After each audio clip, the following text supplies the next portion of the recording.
Hi, I'm Susanna Bowling, and this is live from the Hotel Edison. Times Square Chronicles presents Merry Christmas. For our Christmas episode, I am so proud to have Jamie DeRoy, who is one of the most prolific Broadway producers that we have today. There is not a season that she doesn't have at least 1 to 10 ponies in the race. And now, yes, you do. And if you are out on the town going to see shows, you are sure to run into Jamie DeRoy. Jamie, this has been such an incredible season. We went from nothing to everyone is going, and theater is becoming more prolific and more expansive, and new people. It's bringing in a lot of new blood. Absolutely. Can you talk about that? Well, I think it's the busiest season that I can remember seeing, both now and then for the spring. So many new shows. I mean, Gypsy just opened, Sunset Boulevard is running, Cabaret continues. Maybe Happy Ending opened recently. It was terrific. We saw each other at Cult of Love, which I just adored. And I only wish that the Hills of California were still playing, but it closed actually by the time this gets on the 22nd. So if you didn't see it, you missed it. And I'm sorry about that because it was great. Is it going to be filmed for like Lincoln Center Library or or Broadway HD? That I can't answer. I mean, they better do it quickly if they're going to do it, because there's just not a lot of time. But I don't know. Or maybe it has already, but I'm not aware of it. But, it came from England. And so many times in London, they actually film it over there. So, I mean, I remember so many times that I got to see shows like Leopoldstadt. I was not able to see it in London. I went to a private screening that the National Theatre gave, and I fell in love with the show, and that's how I got on board of it. And that ended up winning the Tony Award. So glad, because it deserved it. Oh, yeah, it was great. And the Ferryman, this play is written by the same author, Jez Butterworth, that wrote The Ferryman, and directed by Sam Mendes, who also directed The Ferryman. So, it's a really good team, and it's been on a lot of the best of lists already. So we have high hopes. Well, you're definitely going to be nominated for a Tony for Best Actress in a Play. That Laura is brilliant. She is amazing, and so many people, including myself the first time, that it took a little bit to realize, wait a minute, that's the same actress I don't want to give too much away if you ever see it, but a lot of people just did not realize until the curtain call, and there was only one person taking the bow. My friend Michael Simon Hall saw it last night, and we had a discussion about this, and I'm like, that girl is genius. And he's like, well, she was great as the daughter, but why do you think she's so great? I'm like, she played the mother, too. And he did not know at all. I know, a lot of people don't realize it. And like I said, it took me a little bit the first time I saw it. Yeah, I mean, before the end of the play, but I was like, wait a minute. And then I realized, okay, we're never seeing her again. And yeah. Well, you never see them together. No, right. Which is the tell of that little thing. But it's brilliant that they did that casting and that she could pull it off. I think it's amazing that you also have Gypsy, which is playing next door, because in a strange way, the Hills of California is like the straight play version of Gypsy. I guess, the Mama Rose. Absolutely. And what's so funny is that, on 44th Street, I'm involved with Gypsy and Sunset Boulevard and the Hills of California, and it's like, this is the Jamie DeRoy Street. Oh my God, it's like the Andrew Lloyd Webber time. Well, I'll never be that powerful, but wouldn't that be nice? Because I know you, and that would be fabulous. But there's a lot of wonderful Christmas things. I mean, I see up there it says Radio City Music Hall. I went to see the Christmas Spectacular. I try to go every year because the Rockettes are so special. And this year is no different. It is incredible. And it brings out the child in you, and it's no matter how many times you see it, little things change, but some things for good reasons don't, like the March of the Tin Soldiers, where all the Rockettes go falling down, which I think is so brilliant. Well, I think Elf I thought was so magical this year. I was like a little kid in that. Absolutely, and Gray Henson is so terrific. I first met him when he was doing Mean Girls, and we met because he went to CMU and I went to CMU at very different years. I could be his mother, I'm sure, but he is so charming and so funny. And that's a hard role to go into because you always think of the movie, and then you're comparing, but he holds his own. I think he was just great. I cried, I laughed, I was like a little kid. It was magical. So I was thrilled to see that show. And I know Annie is playing at the Madison Square Garden with Whoopi Goldberg. I haven't seen that yet. But, I mean, I love that show. And it's been around for how many years? That I wish I was a writer and I had those kind of checks coming in every year. That would be so nice. How many Broadway shows at this point have you produced? I don't know. It's too many. It's definitely over 100, but co-produced. I'm not a lead producer. I don't pretend to be. I once tried to be, but the show didn't take off, and we still, maybe we'll find a spot for it down the line. But I'm a co-producer. I come in when things are really moving along, and I bring money to the projects. You can give your input, but there's a lot of co-producers. That's a lot of input. So it's really more at this point, I think, about money. When I started, I really was a lead producer on the complete works of William Shakespeare Abridged, and that was in '95, if you can believe it. And it was Jeffrey Richards' first outing as a lead producer. Who lives in your building? Yes. And that's probably how it happened. He sent me to see a one-night stand of it at Alice Tully Hall, and I went, I laughed, I loved it. He calls me the next day and he says, "How'd you like it?" I said, "Oh, I loved it. It's so ingenious and it's so fun, and what a great way to be introduced to all the Shakespearean plays with humor like that." And he said, "How'd you like to produce it?" I was like, what does that take? He says, "Raising money." I said, "Jeffrey, I'm a performer. I've never raised money." But I was married at the time, and my husband said, "Why do you say no? Why don't you at least try?" So I tried and I did it, and I was not sorry. And you've been sucked in ever since. Yes, it's my drug. It's the crack that I don't take up from the street. It's the theater street I get it from. I've been in your apartment. How many Tonys, Drama Desks, Outer Critic Awards, Lucille Ordells, how many do you have? I don't think I have any Lortel Awards, but I have like one Off-Broadway Alliance for something we did at Primary Stages. It was Exit Strategy, which was Ike Holder. I wish he'd write more. I haven't heard from him. But Tony Awards, I've won 14. I've lost track with the Drama Desk and the Drama League and all, and I don't keep all the nominations, and I don't. Well, I mean, not on my wall. I just because I've seen your house. It's first of all, it's got great Mickey Mouse stuff, great cat stuff. A lot of cats. And wonderful theater stuff. I loved going to your house.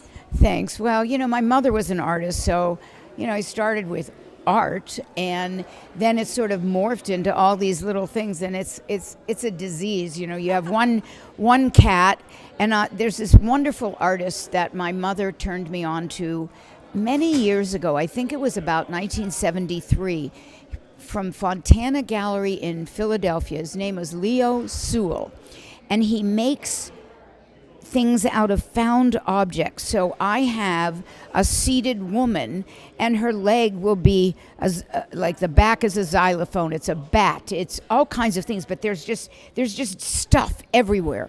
Then years later, I was in I think Santa Fe, and I saw a cat that was made out of all these little pieces. I've seen so many different versions. My neighbors had a man. After my mother died, I had bought one for my parents that was the seated man, and my father gave me the seated man back. So now I have a couple, and they have a cat, but they're not together like a family. They're sort of separated. But I think he's just genius, and I wish he would keep doing it, but I think he's getting kind of, to the retiring age at this point. But there's just so many artists out there that I love, and I just it never it's a feast for the eyes, really. So I keep collecting. I've slowed down a lot. No, I want to come back and explore because I was so fascinated by it. I remember going to the bathroom and seeing all these really great things and thinking, oh my God. Well, the one thing I've never done is put it on the ceiling. Years ago in Florida, in Palm Beach, Florida, my mother and I were taken around Patrick Lannon's house. He was a huge art collector, but he collected major art. But I remember him having a painting hanging from the ceiling, and we walked through his bathroom, and he had a Matisse in the bathroom. I mean, it was like, and then there was like whispering, and I thought it was, can we use the bathroom since there's a Matisse there? But it was, can you unlock the pornographic closet, which he had a special collection of. It was pornographic art. It wasn't, Hustler or anything. And it was beautiful. It was some pretty amazing stuff. So anyway, it was very, very, very special. Now, you're also a performer, and you do Jamie DeRoy and Friends, and you also have a show. Can you talk about that? Well, I just realized the end of January 2025 will begin my 35th year. I will have been doing it 35 years of Jamie DeRoy and Friends. So we are kicking it off first with a TV. I'm not going to be able to get everything on over the years. That it would take like hours. But we're going to do a couple of specials. Oh, a montage kind of thing? Yeah, so, Steve Allen and Dolores Gray and Mario Cantone when he's quite young, and just really. You had Nancy Lamott? Nancy Lamott, Laverne Baker. So many people. It was just always fun, and we started as what is now the Triad, but it started off as Steve McGraw's. Oh, I remember. Before they well, no, I guess they had already broke through because I had done just my show, Jamie DeRoy, presenting. Oh, when you were doing cabaret. As a solo, but then it was Paulson's, and then it was just the one floor, and they had Forbidden Broadway a sign on the stage, and I asked them if they were going to keep the sign on the stage, and they said, well, yeah, and I said, that's okay, because I'm going to call my show Forbidden Broad, and so. In case you don't know, what Jamie DeRoy does is parodies of songs. I really started with a lot of parodies. But yes, it was Forbidden Broadway. I'm going to be Forbidden Broad because I do parodies. It was fun. I love doing it. But then that's why we started at what became Steve McGraw's and then eventually the Triad. Did you ever have James Monroe Iglehart on your show? I wish I had. Oh my God, you have to have him because I know something about him that I'm now about to disclose is going to kill me. What he does, both he and I can do this thing that if you give us a name, give us a place, give us a thing, we can make up songs, and he can do rap. So when I was on the red carpet for Hamilton, before he was in it, he did a rap for me for Lin-Manuel Miranda, and then for the Drama Desk last year, he did a rap for me for the Louis Armstrong musical that he's doing now, which I personally love. It's brilliant, and he looks like Louis Armstrong, and he sounds like Louis Armstrong. At first I didn't even recognize him, and I knew he was starring in it. Exactly. But he really changed his look for that. I thought he did a brilliant brilliant job. And I loved the show. It's just really, I think it's a real audience show. I think it's a show that if you love tap, you are going to be super happy. If you want drama and if you want all the issues that are going on today, it's got those in a really brilliant way, like ways that I didn't even think about. Like my favorite part is the step 'em fetch 'em part. Yeah. Exactly. He was terrific.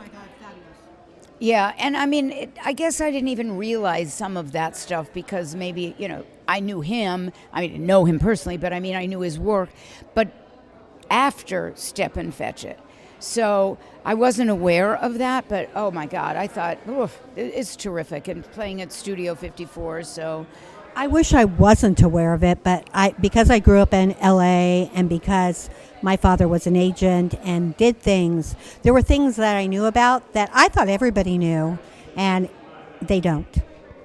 Well, I dated an agent in my early career. So, I remember my agent going to, went to a Flip Wilson show, and he wanted to get paid before the show because Flip, they sometimes in these places they play games, and they insist in advance and in cash because it's like, we don't trust you. And so the guy said, well, I don't pay like that. And the agent goes, you don't? And he had a gun. And it was like, okay, we'll be right back with the cash. That happens, and people don't even realize what's the seedy side underneath. Oh my God, it's a scary thing. I'm not into guns at all. Me neither. Do you know Jason Robert Brown's song about not having a gun? I love that song. No, I'm not aware. I know a lot of his stuff, but not that one. Since it's Christmas, we're going to do back and forth. What shows would you recommend on your Christmas list? Well, obviously, I recommend Cabaret and Gypsy and Sunset Boulevard, and I saw maybe Happy Ending, which is so sweet and delightful. The show we saw the other night, Cult of Love. I liked Eureka Day. There's so many great shows out there right now. It's really, hard to even choose. And our town is terrific, and playing right across the street from this hotel. And I mean, things that are coming up, Good Night and Good Luck, and Othello with Denzel Washington. Jake Gyllenhaal. Yes, and I did Sunday in the Park with him, which I loved him, and I love him. So there's just so many shows. Also, Midnight in the Garden of Good and Evil. I'm looking forward to that. Right. I don't know, but is that coming in this season? It doesn't have a theater yet, but I have a funny feeling it may get one. Oh, really? This season? Yeah. Also, I'm curious to see what they've done to Betty Boop. I read the script. I wasn't really a fan of that, but the music is phenomenal. Well, I've heard wonderful things about Betty Boop. That's coming in the spring, and that should be really big. And we're talking about the spring. Smash, Buena Vista Social Club. I saw that at the Atlantic, and I wanted it to move right then and there. I love that show. I love it, too. And David Yazbek, wrote Dead Outlaw, which I don't know when that's coming, but it will. Yeah, I heard that's coming. I don't know about this season, but it's hard to know. There's a theater that hasn't announced yet, so everybody's kind of waiting. Glen Ross is going to be opening at the Floyd Collins. Have you seen that cast? Yes. Jeremy Jordan, Wade McCullum. Oh my God, why can't I think of his name? You know who it is. He was in. Oh my God. Mark Kudish. Oh, we love Mark Kudish. But also, Adrienne Warren, who won the Tony for Tina Turner when she played Tina on Broadway, she's going to be coming with. The last 5 years. Yes, and that's going to be terrific. They're adding choreography to this, so I'm curious to see what that's going to be. Because they've added a major choreographer. Yeah. I mean, yeah. And it's Nick Jonas that she's doing it with. Well, Darren Criss is in Maybe Happy Ending. I mean, there's stars on Broadway now. There's people making their debuts. We were There at Cult of Love, there was over, I think, 6 Broadway debuts. Helen Shin, I think she was making her Broadway debut and Maybe Happy Ending. I mean, these people are terrific, and you're just like, oh, yay, new blood, infusion. And I think we need it. in the audience too, and there's a lot of young people. I mean, when I went to see Romeo and Juliet, it's like I felt like they should have carded me for being too old to be there. Not are you old enough to be here at the theater and getting a drink? I was too old to be there. I wasn't a big fan of that version of the show, I have to admit. Teddy bears were abused. Everybody has their, there's always going to be. I mean, that's what's so great about the theater is not everybody is going to love everything, but there's something for everybody out there. Well, that's why I allow 1 to 2 other people to review besides me, because how I see something, how somebody else who's a different persuasion, different mindset sees something, women versus men see things differently. So I'm a big believer that there should be more opinion, not less. I agree. And, we had Once Upon a Mattress playing at the Hudson. The Hudson's really one of my favorite theaters. And it's one of the newer theaters because when we got, I guess it had been a theater way back, but when we sort of saw it, it was an event space. It was a catering hall. And I kept thinking, this is so beautiful. Why don't they turn it? And then AGT did. AGT. I'm so dyslexic. ATG did do it, and it's gorgeous. And now, Once Upon a Mattress went out to L.A. and playing the Amundsen. So it's very cool that these shows go around. That's how I saw shows, because I was from LA. So the Dorothy Chandler, the Amundsen. I would love to thank my guest, Jamie DeRoy, for coming on today. She actually did me a really big favor, and I am very, very grateful to her. I would like to thank Magda Katz for filming us and always making us look and sound good. I'd like to thank Romel Gopez and the Edison Hotel for giving us a home and making us feel welcome. And I would like to thank all of you. You have been my present. Thank you for listening to us. Thank you for giving us a platform. I'm Susanna Bowling, and this is Live from the Hotel Edison, Times Square Chronicles presents.